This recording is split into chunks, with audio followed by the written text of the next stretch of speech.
నమస్కారం మిత్రులారా. ఆత్మానుభవాలు, echoes of the soul. Echo Bodine గారు రచించినటువంటి ఈ పుస్తకాన్ని, ఆవిడ యొక్క ఉపోద్ఘాతాన్ని మనం ఇప్పుడు వింటూ వస్తున్నాము. మరికొద్ది భాగాన్ని తెలుసుకున్నాము ఈరోజు. నేను పడుకుని ఉన్నంతసేపు మీడియం చెప్పిన మాటలే నా చెవిలో మారుమోగాయి. ఆవిడ మాటల్లో కొన్నింటి అంతరార్థం అప్పుడే అర్థమైనప్పటికీ మరికొన్ని అర్థం చేసుకోవడానికి సంవత్సరాలు పట్టింది. ఈవ్తో మొదటి సంభాషణ జరిగిన కొన్ని రోజులకే నేను, మా అమ్మ మాకున్న అతీంద్రియ శక్తులను పెంపొందించుకోవడానికి మినియాపోలిస్లోని బిర్డీ అనే ఒక ఆధ్యాత్మిక గురువు యొక్క తరగతులకి హాజరయ్యాం. నేను కోరుకున్న విధంగానే ఆవిడ అతీంద్రియ శక్తి సామర్థ్యాలను కలిగి ఉండటమే కాకుండా ఒక సమర్థవంతమైన గురువు. నా అనుమానాస్పదమైన అంతులేని ప్రశ్నలకు ఆవిడ ఎంతో ఓర్పుగా కూర్చొని సమాధానాలు ఇస్తూ ఉండేది. ఆవిడని విసిగించాలన్న ఉద్దేశ్యంతో నేను ఆవిడని అవన్నీ అడగలేదు. ఆవిడ నాకు సూక్ష్మ శరీరయానం, పునర్జన్మలు, ఆత్మస్వరూపంలో ఉండే గురువులు, దేవదూతలు, శరీరాన్ని అనుసరించి ఉన్న కాంతి ఖనిజాలను అన్వేషించటం, మరణానంతర జీవితం లాంటివి చెప్పటమే కాకుండా నాకున్న అతీంద్రియ శక్తులను గుర్తు చేయడం వలన నా వాస్తవిక జీవితం నా ఊహకు భిన్నంగా మారిపోయింది.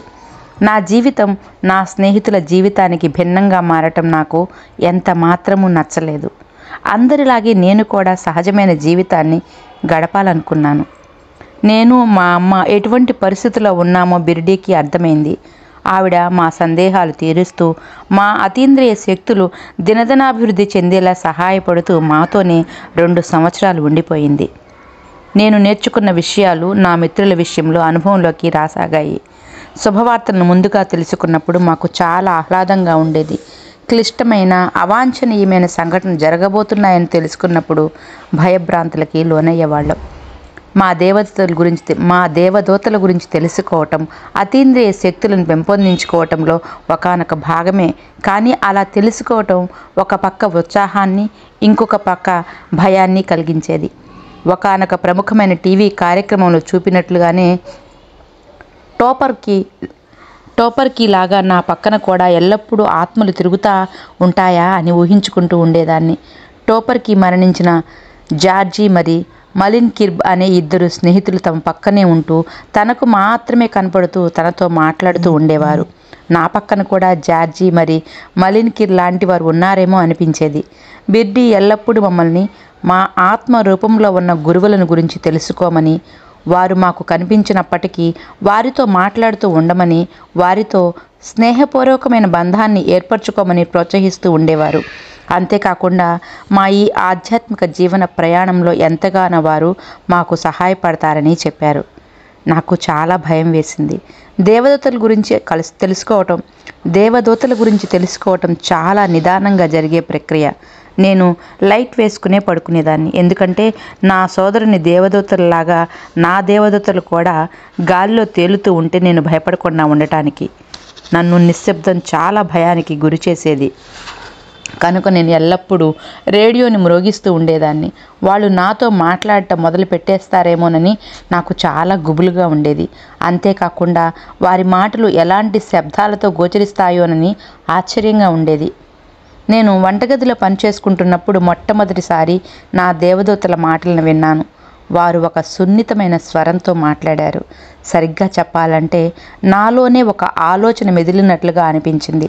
ఆ స్వరం నాతో, నా పేరు థియోడిర్, కానీ నువ్వు నన్ను టెడ్డీ అని పిలవచ్చు అని చెప్పింది. తర్వాత నా లోపల నుంచే ఒక ఆడ గొంతు, అది నా స్వరం కాదు, అది వినిపించింది. నా పేరు అన్నా అని చెప్పింది. నాకు వినబడిన ఈ కంఠధ్వనులు నా ఆలోచన కన్నా భిన్నంగా ఏమీ అనిపించలేదు. నేను వాళ్ళని ఇంకా నాతో మాట్లాడమని అడిగాను, కానీ వాళ్ళు అంతకు మించి ఏమీ మాట్లాడలేదు.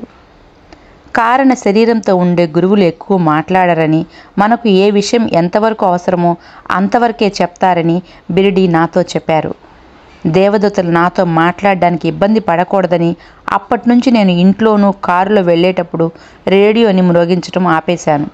నాలో భయం తగ్గుతున్న కొద్దీ నాతో ఎక్కువసార్లు వారు సంభాషించడం మొదలుపెట్టారు. నేను ఎదుటివారిని స్వస్థతపరుస్తున్నప్పుడు నా దేవదూతలు నాకు ఎంతగానో సహకరించేవారు. అంతేకాక మాకున్న స్వస్థతా శక్తిని, ఆత్మ పరిశీలనా శక్తిని అంటే సైకిక్ రీడింగ్ని నేను క్షుణ్ణంగా అవగతం చేసుకోవడానికి కూడా ఎంతగానో తోడ్పడ్డారు. 1970 ముందు వరకు సైకిక్ రీడింగ్ జరపడానికి ప్రభుత్వం ఒప్పుకునేది. కనుక నేను ప్రస్తుతం నాకున్న స్వస్థత శక్తిని కేవలం నా కుటుంబ సభ్యులకు మాత్రమే ఉపయోగించగలను.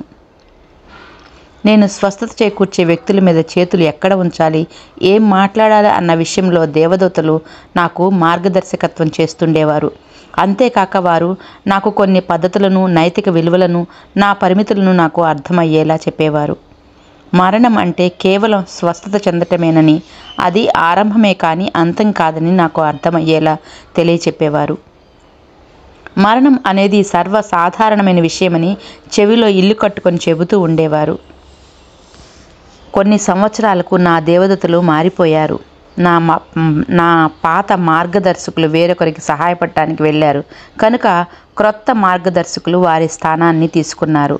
అమెరికన్ మార్గదర్శకులు నాకు ప్రేతాత్మలను వదిలించటం, భూమాతను గౌరవించటం, మరి ప్రకృతి సహజంగా మనకు లభించిన కొన్ని స్వస్థత పరిచే విధానాలను నేర్పించారు.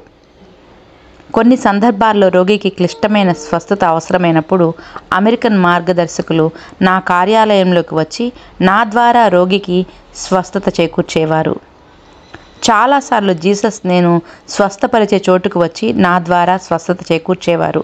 ఒకసారి స్వస్థత పరచబడే వ్యక్తి నిద్రావస్థలో ఉన్నప్పుడు అతని ఆత్మను అతని శరీరం నుంచి బయటకు తీసుకువచ్చి దాన్ని పట్టుకుని వెళ్ళిపోయారు.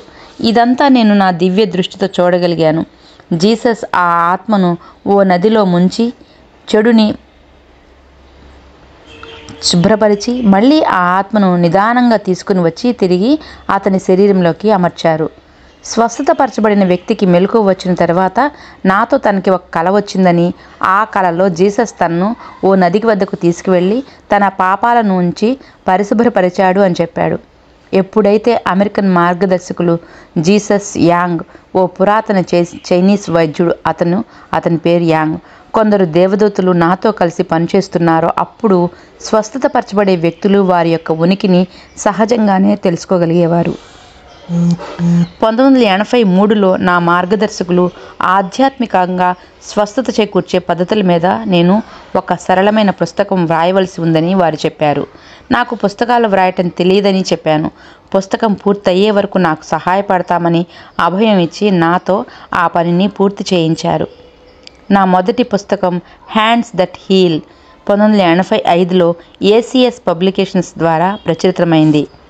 మొదటి ప్రచురితం అయిన తర్వాత నాకు లభించిన అనుభవంతో కలిపి 1996లో రెండవసారి ప్రచురించాము.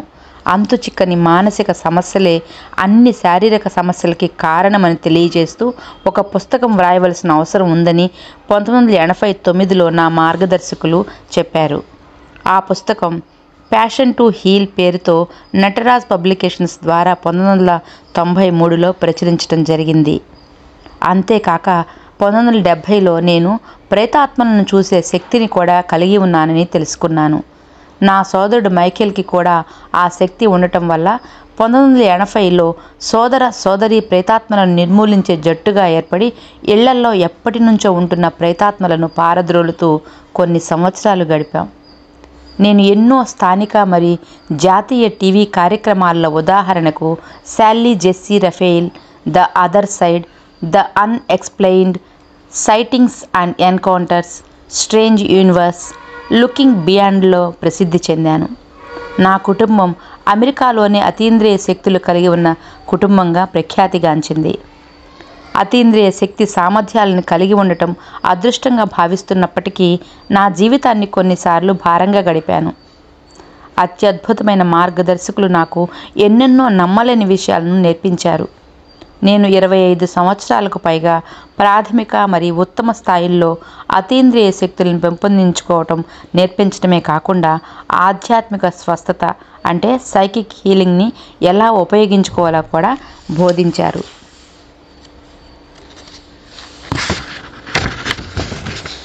పుస్తక పరిణామక్రమం. ఈ పుస్తకం మొట్టమొదటగా ప్రేతాత్మను నిర్మూలించడానికి వ్రాసినప్పటికీ మధ్య మధ్యలో ఆత్మ, జీవితం పైన ఆత్మ యొక్క దృక్పథం, మరణం, మరణానంతర జీవితం గురించి వివరిస్తుంది. పుస్తక ప్రచురణకర్తలు కూడా చాలా ఆసక్తి చూపించారు. కానీ ఎప్పుడూ ఏవో అవాంతరాలు ఏర్పడుతూ ఉండటం వల్ల కుదరలేదు. రచించి చాలా నెలలు గడిచినప్పటికీ పుస్తకం నా అటక నుంచి దిగి ప్రచురణకు నోచుకోలేదు. అలా అని పుస్తకాన్ని ముందుకు తీసుకువెళ్ళటానికి ఏం చేయాలో కూడా నాకు అర్థం కాలేదు. కానీ నా మార్గదర్శకులు దేనికైనా సరైన సమయం వస్తుందని, అప్పటి వరకు ఓర్పు వహించాలని చెబుతూ ఉండేవారు. నా ఏజెంట్ ఈ పుస్తకంలోని విషయం మీకు ఎట్లా తట్టిందని అడుగుతూ ఉండేవాడు. కానీ ఆ విషయం అతనికి చెప్పడానికి సంకోచించేదాన్ని. ఈ విషయమే 1997 వసంతకాలంలో అతీంద్రియ శక్తులు కలిగి ఉన్న నా స్నేహితుడు వారెన్ అంగర్ నా పుస్తకం గురించి ఇంకేదైనా విషయం తెలియజేస్తాడేమోనని అడిగాను. అప్పుడు వారెన్ అంగర్ నాతో ఈ పుస్తకం యొక్క అంశం మొత్తం తప్పని చెప్పాడు. ఈ పుస్తకం గురించి అన్ని సందేహాలు తీర్చే ఒక స్నేహితురాలిని నేను త్వరలోనే కలుస్తానని చెప్పాడు. ఈ పుస్తకాన్ని పూర్తి చేయాలన్న ఉద్దేశంతో ఆ మరుసటి వారం నుంచి నా శిక్షణా తరగతుల విద్యార్థులకు, క్లయింట్స్కు సెలవు ప్రకటించాను.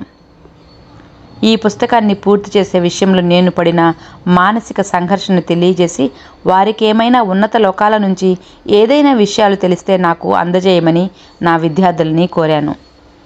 ఆ రోజు సాయంత్రం శిక్షణా తరగతి నుంచి ఇంటికి వెళ్తున్నప్పుడు నా సహోద్యోగి ష్రెయిల్ గ్రెస్సీ ప్రచురణకర్త కోరినట్లు పుస్తకాన్ని పూర్తి చేయడానికి తగిన కొన్ని సలహాలను నాకు ఇచ్చింది. ఆమె రచయితల మధ్యలో పెరగడంతో పుస్తక సంపాదకురాలిగా అనుభవం కలిగిన వ్యక్తి.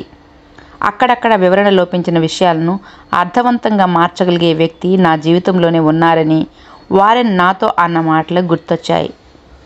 నా సమస్యలకు పరిష్కారం ఇవ్వగలిగే వ్యక్తి ఈవిడేనని నాకు అర్థమైంది. నేను వ్రాసిన పుస్తకాన్ని ష్రెయిల్కి అందించాను. ఒక వారం రోజుల తర్వాత నాకు ఆవిడ ఫోన్ చేసి పుస్తకం యొక్క ధాతువు మొత్తం తప్పని చెప్పింది. ఆ మాటకు నా ఒళ్ళంతా పులకరించింది. నేను ఏదైతే అనుకున్నానో ఆవిడ కూడా అదే చెప్పేసరికి నాకు చాలా సంతోషంగా అనిపించింది. ఒకనాడు మేమిద్దరం ఈ విషయాన్ని గురించి చర్చించుకోవడానికి కలిసాం.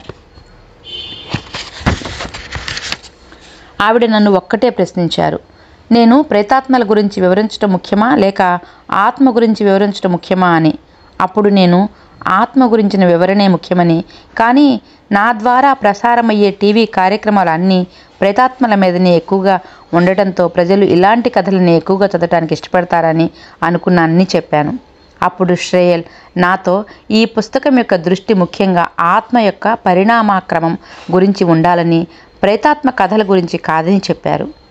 ఆవిడ ప్రతి అధ్యాయాన్ని చదివి అవసరమైన మార్పులు చేర్పులను చేసి అక్కడక్కడ ముఖ్య విషయాలను చేర్చారు. ష్రెయిల్ పుస్తకంతో నేను పుస్తకం యొక్క అంశాలను పూర్తిగా మార్చి క్షమించాలి మిత్రులారా ష్రెయిల్ సహాయంతో నేను పుస్తకం యొక్క అంశాలను పూర్తిగా మార్చి అందరికీ ఉపయోగపడేటట్లుగా పుస్తకం యొక్క మూలాన్ని నిలబెట్టడం జరిగింది. నా విద్యార్థులు నా దగ్గర ఉన్న కథలు చాలా బాగుంటాయని చెబుతూ ఉండేవారు. కనుక నేను ఎటువంటి విషయాన్ని చెబుతున్నా దానిని కథల రూపంలోనే తెలియజేయాలనుకున్నాను. నేను ఈ పుస్తకంలో ప్రస్తావించిన కథలు వాస్తవిక సంఘటనలకు దగ్గరగా ఉంటాయి. అంతేకాక కథలోని వ్యక్తుల జీవితాన్ని గుప్తంగా ఉంచడం కోసం వారి పేర్లను ఉద్దేశపూర్వకంగా మార్చడం జరిగింది. సందర్భానుసారం సంఘటనలో చిన్న చిన్న మార్పులు చేయటం జరిగింది. చాలా నెలలు గడిచినప్పటికీ ఈ పుస్తకానికి ఏ పేరు నిర్ణయించలేకపోయాను. కొంతకాలం ఆగితే మంచి పేరు దానంతట అదే తడుతుందని అనిపించింది. ఒకనాడు ష్రెయిల్ ధ్యాన స్థితిలో ఉండగా నా పేరు పుస్తకం యొక్క పేరులో తప్పకుండా ఉండాలని స్ఫురించినట్లుగా చెప్పింది. ఆ పుస్తకానికి సరిపడా పేర్లు తనకు ధ్యానంలో ఇవ్వబడ్డాయని, వాటిని ఒక చోట వ్రాసి ఉంచానని తర్వాత చెబుతానని అంది. అప్పుడు నేను నా పేరు పుస్తకం యొక్క పేరులోనా? నేను అలా ఎప్పుడూ అనుకోలేదు. ఆ పేరు ఏమై ఉంటుందా? ఎకోస్ ఆఫ్ ద సోల్ అని ష్రెయిల్ని అడిగాను. ష్రెయిల్ తాను అనుకున్న పేరు ఆమెకు గుర్తులేదని 2 గంటల తర్వాత ఫోన్ చేసి ఎకోస్ ఆఫ్ ద సోల్ అన్న పేరే తనకు ధ్యానంలో వినపడిన పేరుని నిర్ధారించింది. కానీ ఆ పుస్తకానికి నా పేరు పెట్టమండం నాకు చాలా ఆడంబరంగా అనిపించింది. ఆ విషయం నుంచి బయటపడటానికి నాకు 2 రోజులు పట్టింది. కానీ ఆ విషయాన్ని నా మనసు నుంచి తీసివేయలేకపోయాను.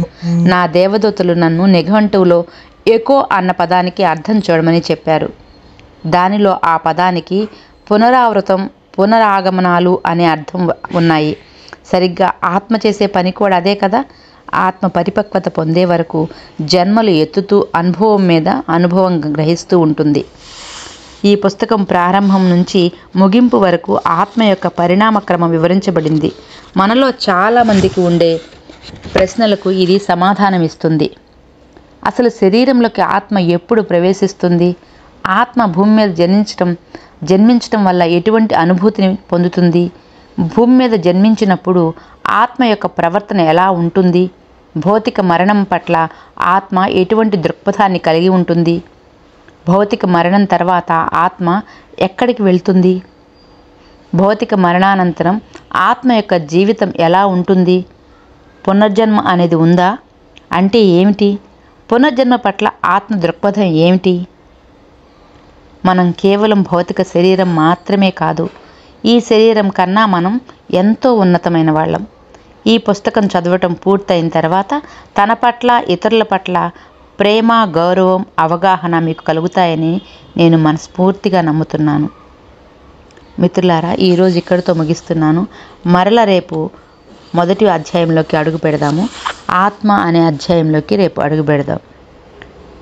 మానవ శరీరం ఆత్మ యొక్క ప్రతిబింబం. లుడ్విగ్ విట్గెన్స్టైన్ అనే ఆయన కొటేషన్ ఇచ్చారు మిత్రులారా. దీంట్లో రేపు ఆత్మ గురించి తెలుసుకుందాం. ధన్యవాదాలు.